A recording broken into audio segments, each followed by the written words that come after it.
Alright guys, as you can tell from the title of the video, I'm finally doing it, finally selling the Supra, trading it in for a 981 Cayman Gt4. And if you've watched the channel for a while, you'll have kind of seen me hint at this before. I've talked about a few things I wasn't super keen on with the Supra. But overall, I do want to say I have enjoyed having the car for like the last year and a half. I bought it brand new, I pre-ordered it before they were even on sale. And I love a lot of things about the car. But there's basically two things that I don't like that have just eventually made me want to trade it in for something else.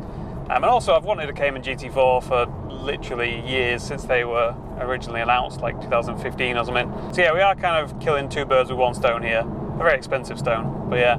I just thought I'd do a quick bit in the Supra before we go pick the Cayman up, and obviously most of this video is going to focus on the Cayman. But for anyone who hasn't seen the previous videos, like real quick, the two things that I was talking about that I don't like about the Supra: one, that it's automatic only, like I really want it to be manual, and two, the steering is just a bit weird and twitchy, and it feels like it's going to rotate when it doesn't, and it's just not very confidence inspiring. It's just a bit weird.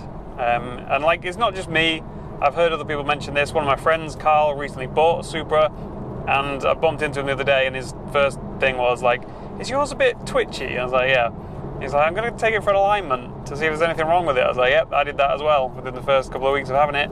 There isn't anything wrong with the alignment. I've tried different alignments. I've tried all sorts of different things. So yeah, whilst I could invest a lot of time and money and effort into trying to fix all those things, like I could do a manual conversion, I could try and change all different bits of suspension until we get rid of that weird twitchy feeling, change alignments even more, but I honestly don't want to do that. Like, if it was just one of the issues, if it was just the steering, or if it was just the fact that it was auto, I'd maybe spend the time and money to try and fix that one thing. But when it's both of those things combined, it does put me off. I do want to stress though that I do like the car overall. Like, I wouldn't have kept it for a year and a half if I didn't like it. I've had cars for literally 2 weeks before and sold them. So yeah, I would have got rid of it a long time ago if I just hated it. But I love how it looks, how it sounds, like performance in terms of straight line speed, now that it's been remapped and decat and everything, is great. But yeah, just those little annoying things, and the fact that I've wanted a Cayman GT4 for ages have just made me decide that finally it's time to switch. So, enough going on about the Supra, let's skip forward to tomorrow when I'll be picking up the Cayman.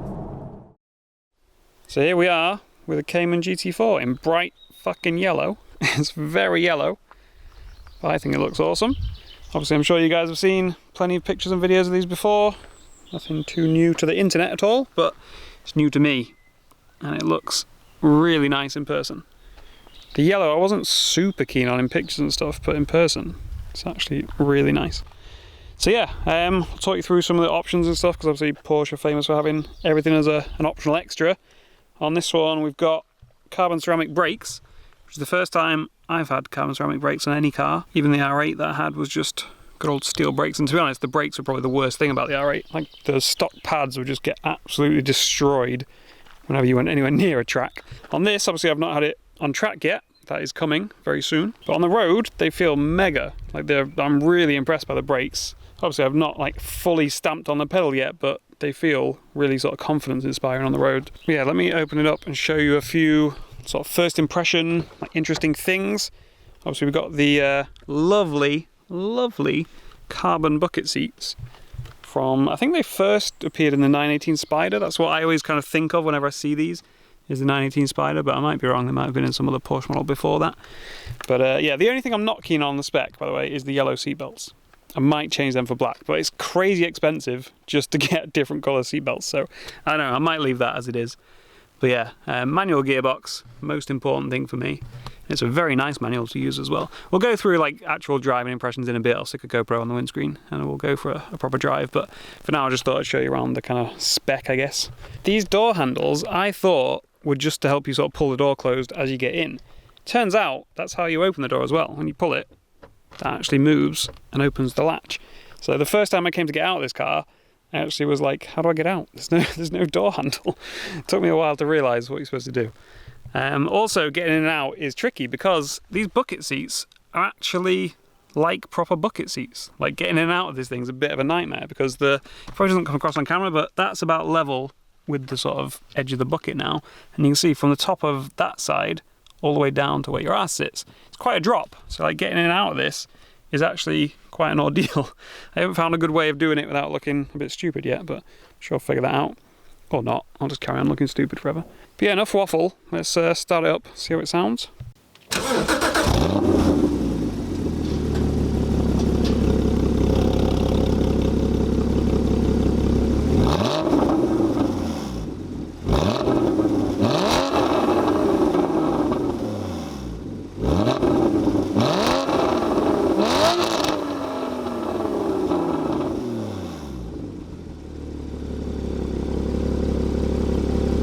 So that was with the valves open. It's got a valved exhaust system. Press that button there and that opens them.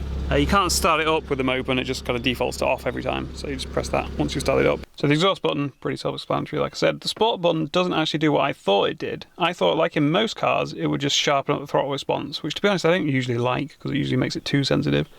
And make the exhaust louder and stuff like that. But as far as I can tell, it doesn't do any of those things. From Googling and from my own experience, all it does is turns on the automatic rev match on downshift, so when you go down a gear it automatically matches the revs, which I prefer to heel and toe myself anyway, so it's nice you can turn that off. But yeah, that's the only thing that seems to do, which is kind of weird. The suspension stiffening button actually makes a difference in this car.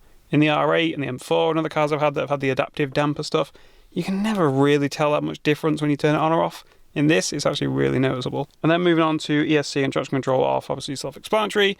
But the nice thing about this car compared to the Supra and other modern cars that I've had is that you only have to press it for like half a second and it turns off. You don't have to hold it down for 10 seconds to say, yes, I'm definitely an adult that can drive a car. You just literally press it for like half a second and it turns off. So that's real nice. But yeah, other stuff in the interior, obviously it's very nice. Lots of Alcantara, lots of contrast stitching. It's a very nice place to be. All the mod cons you would expect, Bluetooth audio and all that stuff. I don't think there's heated seats, is there, because of these buckets? I doubt that, but let's be honest, probably not going to drive this car in the middle of winter, so it doesn't really matter. It does have aircon, of course, but obviously turn that off. I'm not an idiot. I don't want to waste 2 horsepower. I'll turn that off every time. And then there's the steering wheel, which doesn't have any buttons on it, which, whilst I am a fan of, it's nice and simple, I do miss having volume control buttons. Like when you've got music on, it is kind of annoying. I've been so used to just being able to change the volume on music on my steering wheel with every car that I've owned in like the last 10 years that it's kind of weird to have to manually turn the knob now. But yeah. So anyway, let's fire it up and go for a drive. The key is actually one thing that I don't like about the car, and this was the same in the base model Cayman that I had.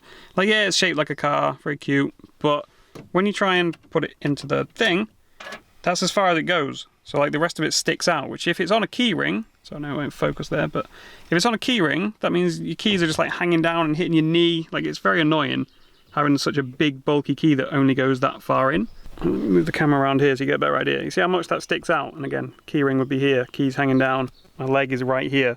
So like, it's annoying and like just completely unnecessary. Fire her up.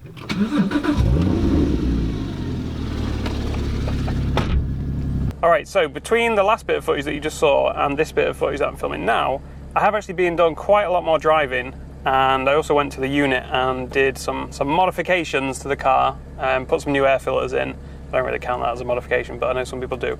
I had a good look around it as well and figured out some stuff with the anti-roll bars and the coilovers, so I'll show you those clips now and then we'll go for a drive and I'll tell you what I think. So these are all the bits that I've just ripped out of the car. These are the new air filters, obviously, that are going to go in. This is what it looks like at the moment. Don't you love having to take your ECU out to get your air filters in? Obviously we're in the back of the car, hopefully you can tell what I'm looking at. This is air filter number 1, this is air filter number 2. Obviously they're fed from these side vents right here. Comes in there, and then of course the engine is in the middle. So yeah, just got to undo a couple of stupid Torx bits. It took me ages to find the right bit, and then we should be good. Right, so I've got the new filter onto this like housing bit. Just kind of slides into that hole. These little tabs help you pull it out and in nicely. But yeah, the new ones are a lot longer than the old ones, and this old one was looking pretty battered as well. So what happened to that? But interestingly, it says K&N on the end. I don't know if you can see that. Probably not, but yeah. It says K&N on the end, so I don't know if they either come with K&N as standard, which seems unlikely in a Porsche, or if someone's already swapped these. That would also explain why it's a bit damaged. But yeah, on a 10,000 mile GT4, I'd be surprised if someone's already stuck different air filters in it. But then again, that's exactly what I'm doing as soon as I got it, so maybe they did. Right, new air filters are in, everything's back in place, and now I'm just going to have a look at changing the height of the coilovers, because it's actually got adjustable ride height coilovers as standard, and it's also got adjustable anti-roll bars. Hopefully you can just about see if that is an adjustable anti-roll bar or sway bar, whatever you want to call it. I want to see if we can actually see the front ones. Also, look how many flies are already dead on my car. And I might have only driven it less than 100 miles so far. And I've also scraped the front lip on my driveway, which is nice. Realised I can't see anything under there, so I'm going to jack the car up, take this wheel off and see if we can have a look at the coilover and see if we can figure out what the front sway bar is set to. The rear is set to the middle out of all the options, so I want to change that to be the stiffest, so it's a little bit more lively at the rear. And I want to change the front to be softer, so that it digs in at the front a bit more. And again, makes it more playful at the rear. Because at the moment, with these Pilot Sport Cup 2 tyres on, where the logo is, there it is, it is mega grippy. So now that we've got the wheel off, we can see our lovely adjustable from the factory coilover, which is not very low at the moment, so I'm going to lower that some more. And then we've also got access to the front anti-roll bars. Hopefully you can see that in the center of the screen there. That's the adjustable anti-roll bar for the front, and it's again in the middle. There's another hole around the right hand side that you probably can't see very well. But yeah, and that's in the middle as well, so I'm going to make this front end a little bit softer by moving it across to the outer one, and then we'll make the rear end a little bit stiffer by moving it in one. Now I don't think I'm actually going to do that today, because as you saw, some of that's pretty rusty and I don't want to end up in a battle doing all that, because it's actually getting kind of late. It's like 7 o'clock at night now, and so far all I've done is change air filters. So I want to actually go for a drive. Alright, so I didn't actually end up changing any of the ride height or anti-roll bar stuff. I'll do that soon, definitely before I go on track. But yeah, for now, let's turn traction control off, which like I said takes 2 seconds. Put the noisy exhaust mode on and go for a blast. I'll tell you what I think just from some first impressions. I'm not quite sure how well the audio is going to work with the windows down, but it is fucking boiling today, so I don't really want to drive with the windows up, to be honest. And you get a lot more nice exhaust sound. See if you guys can hear it at all. Very loud in here. It's very loud in here, the exhaust sound. Especially when you go through some bits like this that have got a bit of like trees and bushes and stuff around the sides. I really hope you can hear some of that. I'll close the windows just in case that's completely ruining the audio. But yeah, the sound is honestly one thing that I am really impressed by. Like, for a stock exhaust system to sound this good, like I was going to make my own headers and like decat downpipe for it and all that sort of stuff, but I honestly don't want to now because it sounds so good as standard. I'll play some clips that I filmed from the outside. Hopefully they'll do a better job of kind of showcasing how it sounds than you're going to be able to tell from any of these microphones on the GoPros and on here. But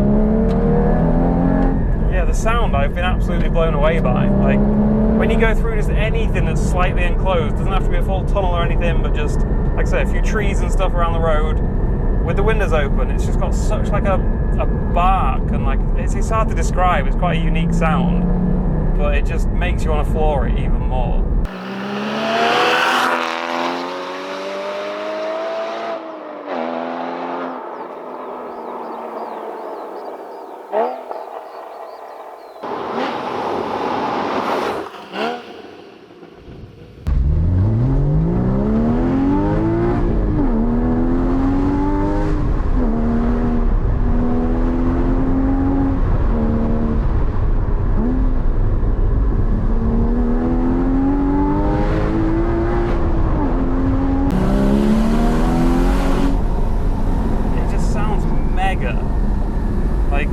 I really hope the microphones are doing a good job of picking it up, but I know they won't be because they never do. She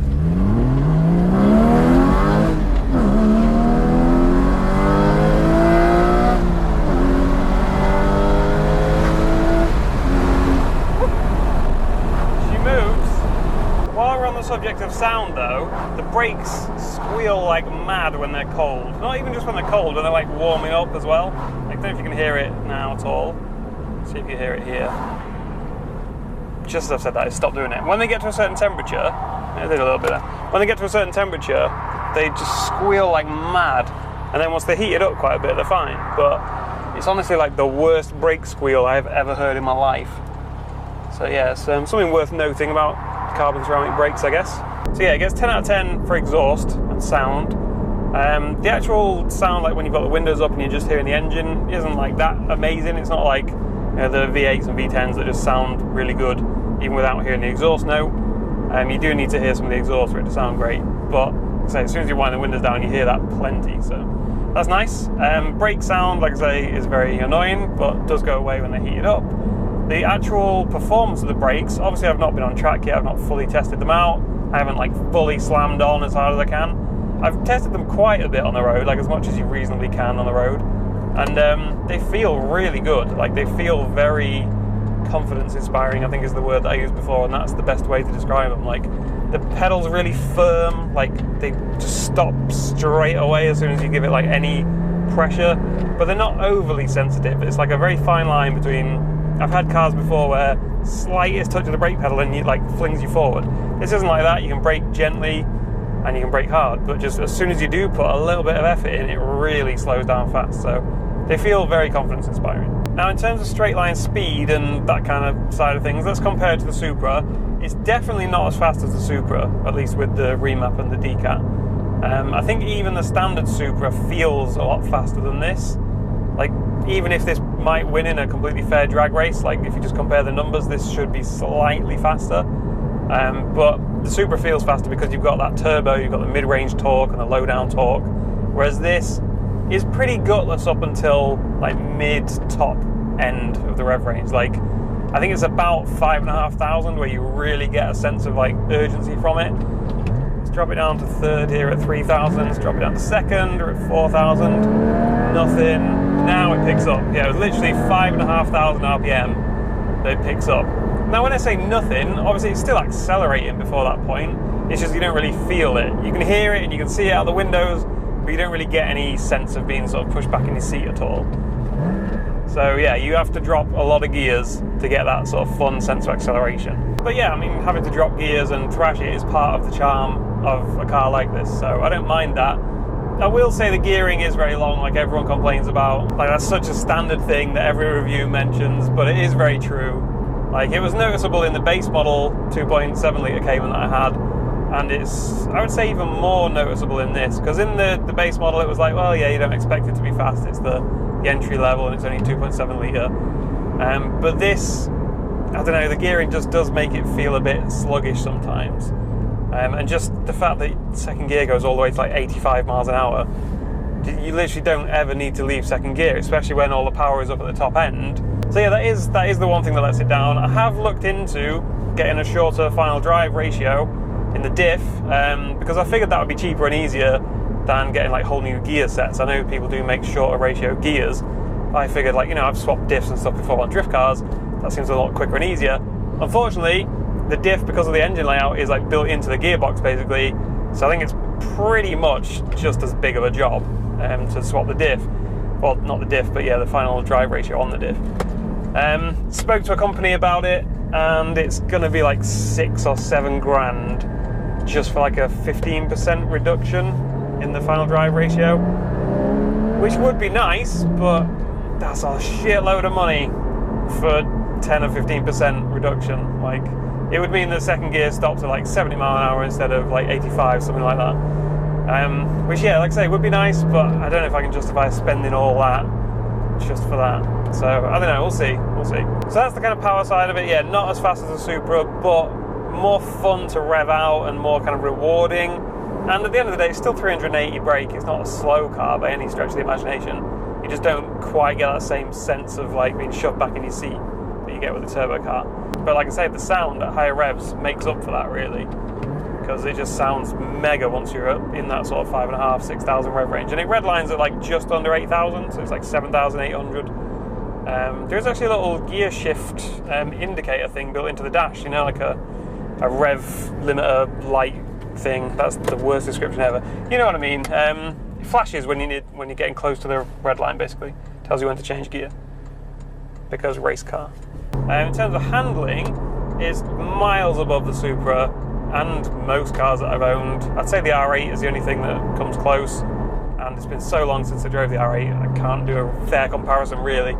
But this just feels so planted, doesn't get upset by bumps at all. Like, it's crazy how like it feels firm, but at the same time there's no crashiness at all over bumps. Like generally, if the car feels firm and stiff, then it's going to be pretty harsh on a bumpy road. But I've just taken it down a road that I drove not long ago in the Supra that's bumpy as hell. And in the Supra, I was just clinging on for dear life. I didn't dare go above, like, let's say the speed limit. Not that you ever would. But yeah, I didn't dare go fast at all because it was just all over the place in the Supra, and it just felt unpleasant. It felt twitchy and horrible, like it was going to just spit you out at any minute. And it was quite crashy as well. Now, fair enough, I've changed the springs on the Supra. It was on the HKS adjustable springs, so you can't really complain about that if you've modified it. But to be fair, I do remember thinking when I fit those springs that it didn't really make much difference to the ride quality and the stiffness or anything. So yeah, I think it would have been a pretty similar story on stock setup. Whereas this, on that same bumpy road, was just, like, you feel the bumps, don't get me wrong, and the steering wheel's moving around a bit, but it never feels like unsettled, it never feels unpredictable. You can have full confidence to just floor the throttle the whole time, go as fast as you want, basically. And it just does what you expect it to do, which is really nice. Now, obviously, not having had it on track yet, I can't really comment on the overall grip and like how grippy it is, but with these Cub 2 tyres on, it feels mega grippy on the road. Like, I've not managed to unstick it at all. Now, fair enough, I've not been absolutely hammering it because I've only had the car like a day, but yeah, I've caned it around some pretty tight hairpins and tried to unstick it, and it just grips for days. When I did try and do a little donut just to turn around in a big open junction, it does kick the back end round, which is weird because if you try and do a burnout, not that I would try and do a burnout in a Cayman Gt4 on the first day of getting it, but if you were stupid enough to try and do that, it doesn't want to know. Like, it just, not even the slightest hint of wheel spin. It just grips and goes. Doesn't matter if you try and left foot brake, doesn't matter if you just build the revs up, dump the clutch and floor it, doesn't want to know. So yeah, I was quite surprised when you turn and floor it, it will kick the back end out fairly easily, but then it started to understeer a bit. So yeah, that doesn't really tell you much, to be honest, because that was just, like I say, one attempt at a donut. So don't read too much into that, but that's the only time it's come unstuck at all, was when I was trying to provoke it. I am really keen to get it on track and see what it's like, actually find the limit of it, and especially once I've adjusted the anti-roll bars, so that should make it a bit more playful from the rear. I'm really keen to see what it's like, because it looks a lot of fun in videos I've seen. It looks like just my kind of car, where you can just balance it on the throttle, but we'll see what it's like. I've got a track day booked for in about 2 weeks' time at Blyton Park, so we'll see how it goes there. I'll do a video of that, obviously. But yeah, I'm trying to think if there's anything else to give kind of first impressions on, really. The main thing that's impressed me has been the noise. Like, I kept mentioning that at the start of this video, like, at the start of this segment. But yeah, the exhaust just sounds mega. I mean, everything else kind of goes without saying. Like, it's a really nice interior, there's nice touches everywhere, it all feels solidly put together, there's no rattles or anything like that. It's like stuck to the road, the steering's nice, the manual gear change is nice. The heel and toe, I'm quite impressed with myself that I've remembered how to heel and toe as well as I have, after not doing it for like a year and a half. But heel and toe, I would like the throttle pedal to be a tiny bit more sensitive, just to make that a little bit easier, but you can do it, like, it's not bad. You just have to rest your foot on there for a tiny bit longer than I would like to. One other difference that I've noticed from the Supra is just the overall visibility. It's kind of a double-edged sword, because in terms of just how much windscreen space you've got and how easy you can see out the side windows and stuff, like the rear three-quarters, it's better than the Supra. It seems more open and it seems like you can see stuff easier. But it hasn't got any kind of parking sensors or reverse camera. I don't know if that was an optional extra on these. I know everything's an optional extra on a Porsche, so it probably was an option, but yeah, this one doesn't have anything, which I didn't think I would care about, but I've got so used to relying on parking sensors and reversing cameras, especially this, the rear visibility is not great because of the spoiler and the small rear windscreen. When you're trying to reverse out of like a busy car park, it is a bit sketchy. Like, you're constantly just looking over your shoulder, checking all your mirrors. Like, it would be real nice to just have a reverse camera to just actually see exactly what's behind me all the time. So yeah, I got used to that in the Supra and the Range Rover and stuff. I'm just a bit spoiled by that, but yeah. Just trying to think of any other random little bits and bobs. It just sounds so good. Oh, the auto rev match thing is quite impressive, I've got to say. I don't think I'm ever going to use it really, maybe if I'm just feeling really lazy. But see if you can tell the difference at all. I'll put the auto rev match on, we'll go into 5th gear. So it's flooring it at 5th, and then if I change down to 4th, and then 3rd, and then 2nd, it just does it so perfectly, it's unreal. And like, it does it at the exact right time and to the exact right RPM and everything. It feels really strange and like impressive how well it can do it. But I'd still much rather do it myself. It's like a little mini game every time you change gear, or change down a gear at least, especially if you're braking. It's quite hard to get heel and toe perfect, so I like it. It's just an extra little challenge. Someone commented actually on Facebook when I posted a picture of this, saying, why did you go for manual over automatic? First of all, these cars didn't even come in automatic, which I'm glad about. And secondly, I just love that extra involvement you get, that extra thing you can do every single time you change gear. It's just a little, like I say, a little mini game, a little challenge. And like, you change gear hundreds of times a day. So it's like, it's just an extra little thing to try and, a little skill to try and perfect. There we go, we've got some clear road. The red line is so high.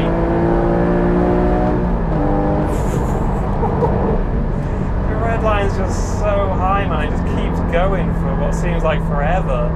It's crazy.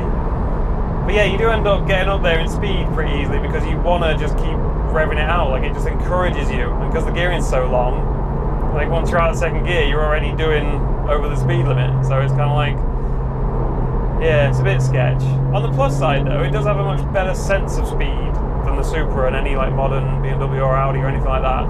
Like, you feel like you're doing the speed you're doing in this. Sometimes you feel like you're going faster. I think mainly because of the noise. I'll try it again with the windows down because it sounds so much better in person with the windows down. But that often completely ruins microphones. So. It makes such a difference having the window down. As soon as I just did that first downshift, the sound! Oh, there's an M4. There's a bright green M4 in front of us. There's those squeaky brakes. That is very annoying. So that was with the auto rev matching on. I'll try it myself. At least you can like over rev it to give it a bit of spice, you know. And if you want to brake at the same time, a bit of heel and toe, it's nice. It's fun. It's an extra little thing to do. Like the sound. I know I keep going on about it, but oh, it's just mad. We have caught up with that green M4 actually. He's right in front of us. I know you can't see this, sorry, but you might be able to hear his terrible exhaust. Oh god, that sounds bad. The thing is, that M4 will probably destroy us in a straight line. In fact, it definitely will. But I've had an M4 for 2 years, and I would take this any day of the week to drive around these roads. Like, the M4 was just so... like, I don't want to slag it off because everyone gets real mad when I do, but it was just dull. It was just... it did everything pretty well. You could go fast in it, but I don't think I ever really had fun in the M4. Definitely not on track. And on the road, yeah, it was never fun. It just got the job done very competently, very easily, with no drama.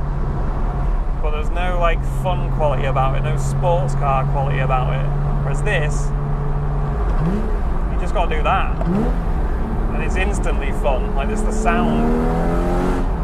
I don't think there's much else to say really. Obviously, this is just first impressions, and the track day will tell us a lot more about like what the car's actually like in terms of performance. Oh, one thing I've not touched upon is potential like future plans or future modifications. I'll close the windows again so I don't have to shout. Put the aircon back on. Yeah, one thing I've not touched upon is potential future modifications and like future plans. Obviously, at the moment I've stuck some air filters on it. I'll probably lower it a bit, adjust the anti-roll bars like I mentioned, and then there's not really a lot you can do other than exhaust. Like, there is the Demon, or Demon, however it's pronounced, 4.5 litre conversion, but it's mega expensive. They're in another country, and you end up with like 500 horsepower, which is not to be sniffed at, don't worry, but for all that money and the hassle of like shipping a motor across the world and all that stuff, I don't know. I don't think that's enough to sell me on it, really. So if I ever do want any more power out of it, which I mean, you always want more power, but if I'm ever really serious about it, I would maybe go down the route of twin turbo in it or something like that. Like I've done with the 350, obviously make it all myself. It would be very unique. I don't think there's any other twin turbo GT4s in the world. I've only found one turbo GT4, and there's like fuck all information on it. It's just one random video of a guy doing a dyno run on it, and it doesn't make that much power because it's stock engine, so it's not running much boost. But yeah, there's like no other information on the build or anything, like anything about it on forums or anything as far as I can see. It's just one random brief video. So yeah, it would be fun to do. I've already spoken to a few places about the like availability of like doing an engine build and stuff like that.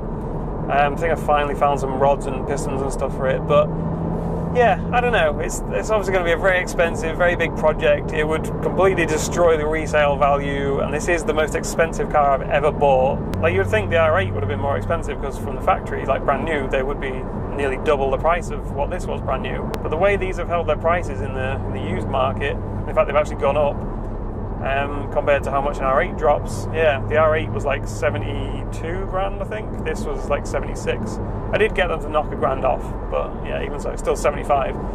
So yeah, most expensive car I've ever bought. Do I really want to be like cutting stuff up and modifying things, like to twin turbo it, potentially risk blowing the engine up even with a rebuild? Probably not, but it's there. It's a thought in the back of my mind that one day I might do something a bit mental with it. Yeah, sorry, this video will have been really long by now because I'm just rambling. So we'll wrap it up now. If you've got any specific questions about like how this compares to the Supra that I've not covered, let me know in the comments. I'll try and answer them. And yeah, I will be cracking on with the 370 twin turbo build some more pretty soon. I've done some bits to it recently. I just haven't like done enough to make a full video on. So yeah, there is progress being made on that. It's just been a bit slow. But yeah, that will do. So yeah, I'll see you in the next one.